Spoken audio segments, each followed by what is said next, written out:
चिया रे सोइजु सबैर का गेल छले लबल्ली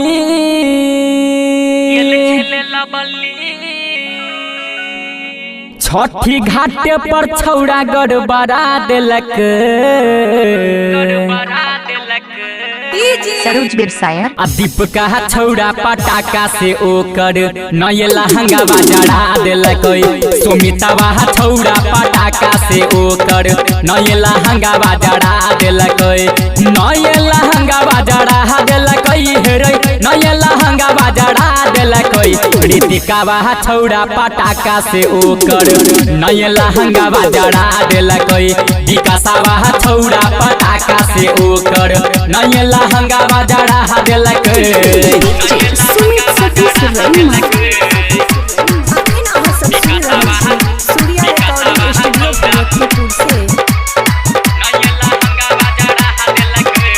छठे घाटे छौड़ा क देलकै घाटा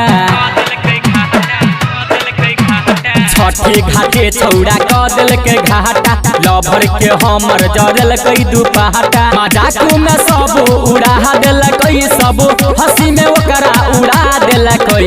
विजहिया छौड़ा पटाखा से ओकर नए लहंगा जड़ा देलकै।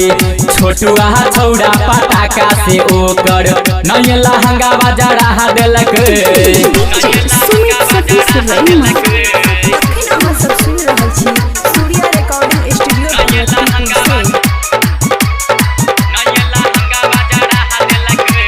छोड़ै छलै घाटे पर छुड़ा छुड़ी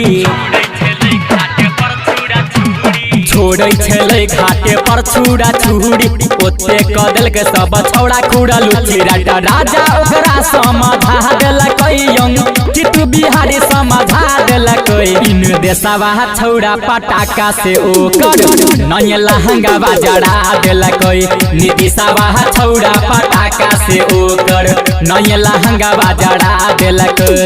नए लहंगा जड़ा देलकै हेरे नए लहंगा जड़ा देलकै। ऋतिकावा छौड़ा पटाखा से ओकर नए लहंगा जड़ा देलकै। विकासवा छौड़ा पटाखा से ओकर नए लहंगा जड़ा देलकै।